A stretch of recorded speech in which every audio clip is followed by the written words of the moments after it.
I would like to start by remembering a friend and colleague that our AC family lost in March.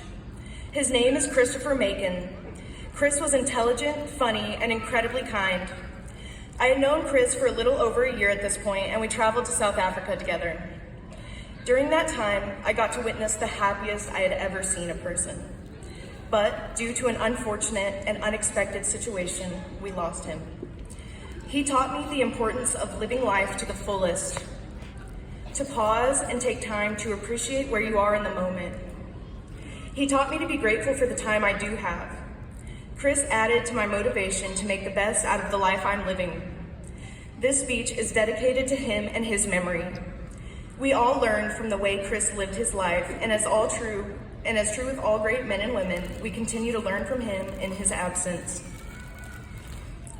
Looks can be deceiving, as I may not fit into your stereotypes of the life that I've had.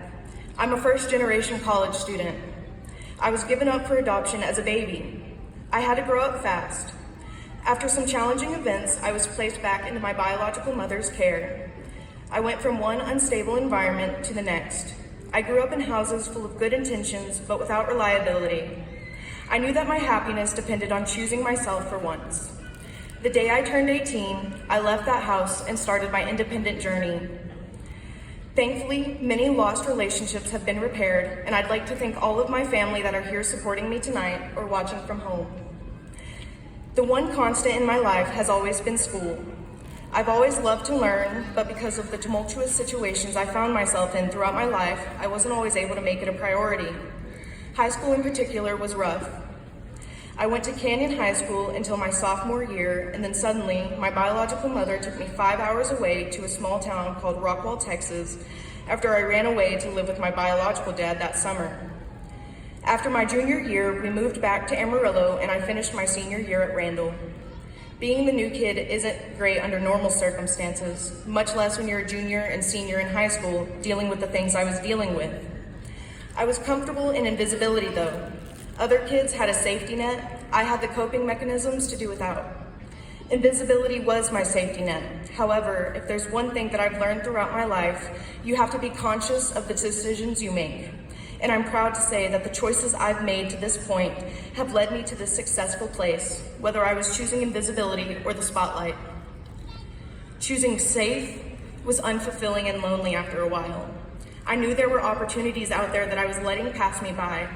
I decided I was capable and deserving of more. I knew I wanted to have a fulfilling life, and I knew I had to put in the work to make that happen. So I decided to make my college experience different. I wanted this to be the foundation for the life I was determined to live. In order to do this, I realized I had to change. I couldn't continue shielding myself within my comfort zone. My first semester here, I signed up for Phi Theta Kappa, the National Honor Society, and student media. I decided to put myself out there, and it was that pivotal moment that set me on this path at Amarillo College. It was a joke among the newspaper staff when I first started that I was an entity that popped up out of nowhere. I just walked into one of their staff meetings and decided I was a journalist, having never taken a media course at this point. I quickly became a page editor, and after a year, I became editor-in-chief. Another meeting I happened to wander into was for Phi Theta Kappa. I had a friend who was in the club, and she started taking me to the meetings. I loved the atmosphere and the people there. Because it was my first semester, I could only be a prospective member, but that didn't hinder my involvement.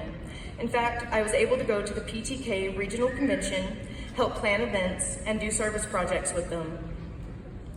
After making the dean's list that fall, I got my acceptance into PTK. In my second semester here at AC, I heard about something called the Presidential Scholars Program. To me, it sounded like somewhere I belonged, and I wanted to find out more. I found out who to talk to through Chris, who I mentioned earlier, and I marched myself a few doors down to the Honors Program Coordinator and asked her for more information about the Presidential Scholars and how I could become one. When I was told it was primarily for students coming right out of high school, but usually 1 or 2 second-year students got a spot, I knew I would need to plead my case. Our interview concluded, and without a second thought, she said, "Welcome to the Presidential Scholars." Because I sought out these opportunities, others came my way by default. I was nominated for and served as an orientation leader for new students.